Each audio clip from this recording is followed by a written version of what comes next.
July August গণ অভ্যুত্থানে বৈষম্য বিরোধী ছাত্র আন্দোলনের ব্যানারে যারা নেতৃত্ব দিয়েছিল তাদের মাঝেও আমি ছাত্রলীগের বিচারের কোনো প্রকার আগ্রহ আজকের দিন পর্যন্ত লক্ষ্য করিনি।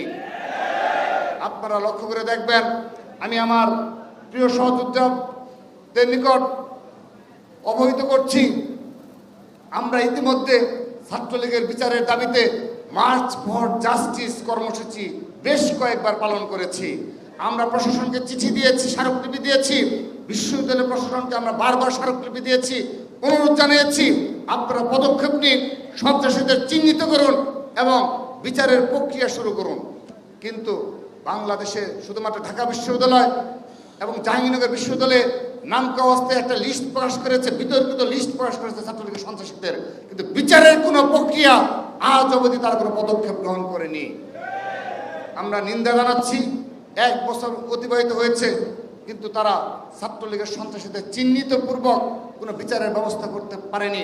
এটি নির্দলীয় সরকার এবং বৈষম্য বিরোধী ছাত্র আন্দোলনের ব্যানারে যারা নেতৃত্ব দিয়েছে তাদের সুস্পষ্ট ব্যর্থতা। সংগ্রামী উপস্থিতি, এই ছাত্রলীগের বিগত 15.5 বছরের অত্যাচার, নির্যাতন এবং হত্যাযজ্ঞের যে রাজনীতি, সেই রাজনীতি থেকে আজ আমরা একটি বৃহৎ ছাত্র সংগঠন হিসাবে বাংলাদেশ জাতীয়তাবাদী ছাত্রদল পরিবর্তনশীল ছাত্র রাজনীতি উপহার দিয়েছে। আমি গর্ব করে বলতে পারি, ঢাকা বিশ্ববিদ্যালয় সহ জাহাঙ্গীরনগর জগন্নাথ বিশ্ববিদ্যালয়, চট্টগ্রাম বিশ্ববিদ্যালয়, রাজশাহী বিশ্ববিদ্যালয় সহ বাংলাদেশের সকল বিশ্ববিদ্যালয়, সকল শিক্ষা প্রতিষ্ঠানে আজকের দিন পর্যন্ত বড় কোনো অনাকাঙ্ক্ষিত ঘটনা ঘটেনি। সামান্য বিচ্ছিন্ন ঘটনা ঘটেছে, স্বীকার করে নিচ্ছি, অবশ্যই বিচ্ছিন্ন ঘটনা ঘটেছে, কিন্তু আমরা ছাত্রদলের পক্ষ থেকে তাৎক্ষণিক ব্যবস্থা গ্রহণ করেছি বিদায় বড় কোনো ঘটনা আজকের দিন পর্যন্ত ঘটেনি। আমরা আমাদের দ্বারা সাধারণ শিক্ষার্থীরা কোনো ক্যাম্পাসে বলতে পারবে না জোরপূর্বকভাবে আমরা কাউকে কর্মসূচিতে নিয়ে আসি। যারা আমাদের কর্মসূচিতে আসে স্বতঃস্ফূর্তভাবে আসে এবং আগামীর বাংলাদেশ বিনির্মাণে যাদের বিশ্বাস রয়েছে, ছাত্রদল এককভাবে ভূমিকা রাখার সামর্থ্য রাখে, তারাই আমাদের পতাকা তুলে আসছেন। রাজনৈতিক শিষ্টাচার বহির্ভূত কর্মকাণ্ড অব্যাহত রাখে ছাত্রদল বসে থাকবে না। যে ভাষায় জবাব দেওয়ার প্রয়োজন সেই ভাষায় জবাব দেওয়া হবে।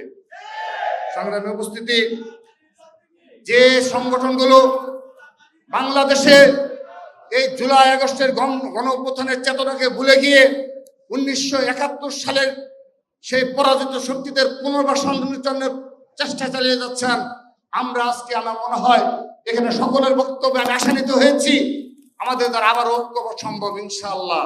1971 সালে পরাজিত শক্তি ব্যতীত আমরা সবার সাথে ঐক্যবদ্ধভাবে পথ চলার জন্য সম্পূর্ণরূপে প্রস্তুত রয়েছি এবং আমাদের পথ চলার ক্ষেত্র হবে 2024 সালের জুলাই আগস্টের গণ অভ্যুত্থানের চেতনা এবং 1971 সালে যে চেতনা, সেই চেতনা নিয়েই আমরা আগামীর বাংলাদেশ বিনির্মাণ করব।